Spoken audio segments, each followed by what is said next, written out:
Class 6 history tracing changes through 1000 years. Lesson number 1. Take a look at map 1 and 2. Map 1 ये है, इसको ध्यान से देखिए, और मैप 2 ये है, इसको ध्यान से देखिए। मतलब टेक ए लुक, दृष्टि डालो, एट मैप 1 एंड 2, मैप 1 और 2 दोनों पर दृष्टि डालो, दोनों को देखो। Map 1 was made in 1114 CE by the Arab geographer al Idrisi. Map 1 जो है वो 1154 में बना था। इसको बनाने वाले का नाम था अल इदरीसी, और एक अरब के रहने वाले थे और भूगोल जानने वाले, भूगोल वेत्ता थे, जियोग्राफर। मतलब मैप 1 जो था किसने बनाया? अल इदरीसी ने बनाया। कहाँ के रहने वाले थे? अरब के। ये जियोग्राफर थे। The section reproduced here is a detail of the Indian subcontinent from his larger map of the world. ये जो सेक्शन है मैप का, यानी ये भाग जो मैप का है, उन्होंने पूरे संसार का मैप बनाया। बड़ा वर्ड माने संसार, एक बड़े मैप में से लिया गया है। ये छोटा सा सेक्शन जो इंडियन सब कॉन्टिनेंट यानी भारतीय उपमहाद्वीप, उतना भाग उसमें से बड़े मानचित्र में से लिया गया है। अब मैप 2 की बात करो। Map 2 was made in 1720 by a French cartographer. Map 2 है वो 1720 में बनाया गया। इसको बनाने वाला फ्रांस का रहने वाला था और ये कार्टोग्राफर था। कार्टोग्राफर क्या होता है? लिखा है a person who makes map, एक व्यक्ति जो मैप को बनाता है उसको कहते हैं कार्टोग्राफर। तो मैप 2 कार्टोग्राफर ने बनाया। ये कहाँ का रहने वाला था? फ्रेंच का। फ्रेंच माने France. The 2 maps are quite different, दोनों मैप में बहुत अंतर है। ये मैप देखिए आप, और दूसरा मैप देखिए इधर, तो इन दोनों मैपों में बहुत ज्यादा अंतर है। Even though they are of the same area, यद्यपि दोनों मैप एक ही एरिया के हैं, एक ही जगह के हैं, लेकिन देखने में कितना अंतर लगता है। In Al Idrisi's map south India is where we would expect to find north India. Al Idrisi का जो ये मैप है, इसमें जहां पर हम सोच रहे हैं साउथ इंडिया यहां पर होगी इन मैप में, लेकिन ये ऊपर है, बिल्कुल ऊपर। और ये श्रीलंका देखिए यहां पर, यहां के बजाय यहां पर दिखाई गई है। तो where Sri Lanka is the island of the at the top. Sri Lanka जो टापू है, या ये टॉप पे दिखाया गया है यहाँ पर। इस तरह से place names are marked in Arabic, स्थानों के नाम अरबी भाषा में लिखे गए। Map 2 and there are some well known names like Kannauj in Uttar Pradesh spelled in the map as Kannauj. और उत्तर प्रदेश में प्रसिद्ध नाम जैसे कि कन्नौज का नाम, उसके स्पेलिंग जो है कन्नौज लिखी गई है। ये स्पेलिंग और ए स्पेलिंग, इसमें के की जगह पर क्यू बना के लिखा गया है। Map 2 was made nearly 600 years after map 1।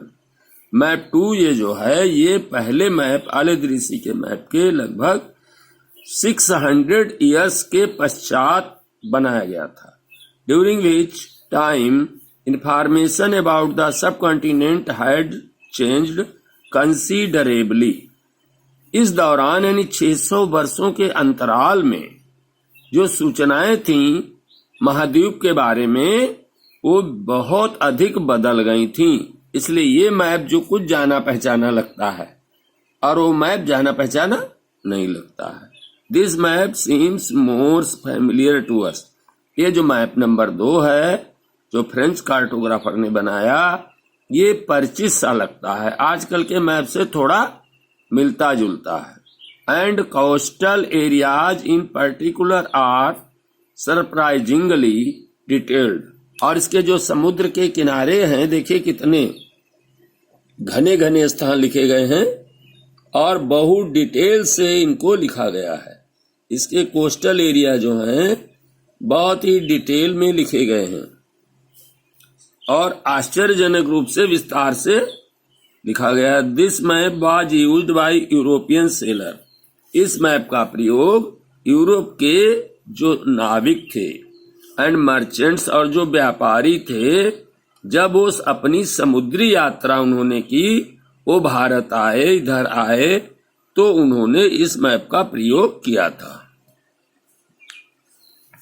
Equally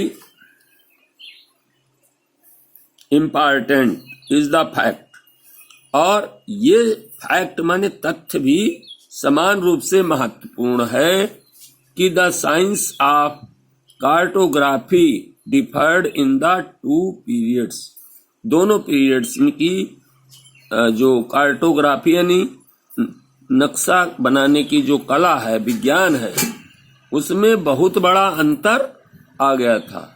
When historians read documents, maps and text from the past, they have to be sensitive to the different historical backgrounds. जब इतिहास लिखने वाले हिस्टोरियन माने जो इतिहास लिखते हैं, वो डॉक्यूमेंट को पढ़ते थे, नहीं अभिलेख पढ़ते थे, नक्शे देखते थे, टेक्स्ट माने किताबें लिखी हुई पढ़ते थे जो प्राचीन काल में लिखी गई, तो वे पढ़ते समय बहुत ही संवेदनशील यानी छोटी छोटी बातों पर ध्यान देना। To the different historical background, भिन्न भिन्न जो ऐतिहासिक बैकग्राउंड के संबंध में चीजें लिखी गई थीं, उसके प्रति और उसके कॉन्टेक्स्ट संदर्भ के प्रति बहुत ही संवेदनशील होते थे।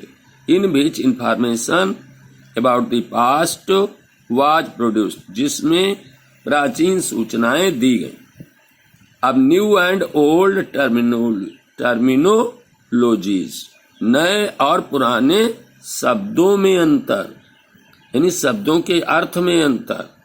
इफ द कॉन्टेक्स्ट, यदि वह संदर्भ, इन विच इंफॉर्मेशन इज प्रोड्यूस्ड, जिसमें सूचनाएं दी गईं या लिखी गईं, चेंजेस विद द टाइम, और वो सूचनाएं भी समय के साथ बदल गईं। कैसे बदल गईं ये बताया जाएगा। What about language and meaning, भाषा और अर्थ के बारे में हो तब भी कैसे परिवर्तन हुए। Historical records exit in A variety of language, ऐतिहासिक जो रिकॉर्ड हैं यानी ऐतिहासिक जो अभिलेख हैं वो कई प्रकार की भाषाओं में, भिन्न भिन्न भाषाओं में लिखे गए। Which have changed considerably over the years, और जिन भाषाओं में वर्षों के साथ साथ कंसिडरेबली माने बहुत अधिक, चेंज माने परिवर्तन हो गया। Medieval Persian for example is different from modern Persian. मध्य में जो पर्सियन थी, मेडिवल टाइम में, उदाहरण के लिए आधुनिक पर्सियन से मेडिवल पर्सियन की भाषा में बहुत अंतर है। The difference is not just with regard to grammar and vocabulary, ये अंतर केवल ग्रामर या वोकाबुलरी में, शब्दकोश में ही नहीं है। The meanings of word also change over time, शब्दों के अर्थ भी समय के साथ साथ बदल गए। Take the term Hindustan for example, उदाहरण के लिए हिंदुस्तान शब्द को लो। Today we understand it as India, आजकल अगर हम हिंदुस्तान बोलें तो उसका अर्थ समझ में आता है पूरा भारत। हिंदुस्तान और भारत, इंडिया एक ही बात है। द मॉडर्न नेशन स्टेट की आधुनिक जो हमारा पूरा राष्ट्र है वो हिंदुस्तान कहलाता है। When the term was used in the 13th century by Minhaj ई सिराज, जब इस शब्द का प्रयोग 13th सेंचुरी में यानी 13वीं शताब्दी में मिनहाज ई सिराज ने किया था, ए क्रोनिकलर यानी एक इतिहास लिखने वाला, हु रोट इन पर्सियन जिसने पर्सियन भाषा में यानी फारसी भाषा में अपना इतिहास की पुस्तकें लिखी थी। He meant the area of Punjab, Haryana and the lands between the Ganga and Yamuna. तो हिंदुस्तान शब्द से उसका अर्थ पंजाब से था, हरियाणा से था और गंगा और यमुना के बीच का जो क्षेत्र है उससे था। He use the term in political sense for lands, उसने उस हिंदुस्तान शब्द का प्रयोग राजनीतिक अर्थ में लिया था कि कहाँ तक ये भूमि है, राजनीति के हिसाब से, राज्य के हिसाब से। There were a part of the dominions of Delhi sultan, ये जो पंजाब, हरियाणा और गंगा यमुना के बीच का क्षेत्र था वो दिल्ली के सुल्तान का राज्य था, डोमिनियंस, वहां तक उसका राज्य था। The area included in the term shifted with the extent of the Sultanate, but the term never included South India. Hindustan शब्द का एरिया वैसे वैसे बदलता गया जैसे कि सल्तनत घटती बढ़ती गई। अगर जितने बीच में उसका राज्य हो गया सुल्तान का, उतना ही हिंदुस्तान कहलाया। और चूंकि वो दक्षिणी भारत कभी भी इसमें सम्मिलित नहीं हुआ। By contrast, in the early 16th century, इसके विपरीत 16वीं शताब्दी के प्रारंभ में Babur used Hindustan to describe the geography, Babur ने हिंदुस्तान शब्द का प्रयोग भूगोल का वर्णन करने के लिए किया। The fauna and the culture of the inhabitant of the sub continent, इस उपमहाद्वीप में जो जीव जंतु थे, पशु पक्षी थे और जो वहां के रहने वालों की कल्चर, संस्कृत थी, उसके संबंध में उसने कॉन्टिनेंट शब्द हिंदुस्तान शब्द का प्रयोग किया। As we will see later in this chapter, ये बात हम बाद के चैप्टर में देखेंगे। This was somewhat similar to the way the 14th century poet Amir Khusro used the word Hind। ये थोड़ा उससे मिलता जुलता है जो 14th सेंचुरी में कभी आमिर खुसरो ने हिंद शब्द का प्रयोग किया। While the idea of geographical and cultural entity like India did exist, जबकि ये जो विचार था भूगोल और सांस्कृतिक के रूप में था, ये विचार था कि ज्योग्राफिकल भौगोलिक, कल्चर संस्कृत के रूप में इन शब्द का, इंडिया शब्द का अर्थ लिया जाता था। The term Hindustan did not carry the political and national meanings. Hindustan शब्द का अर्थ कभी भी राजनैतिक या राष्ट्रीय रूप में कभी नहीं लिया गया।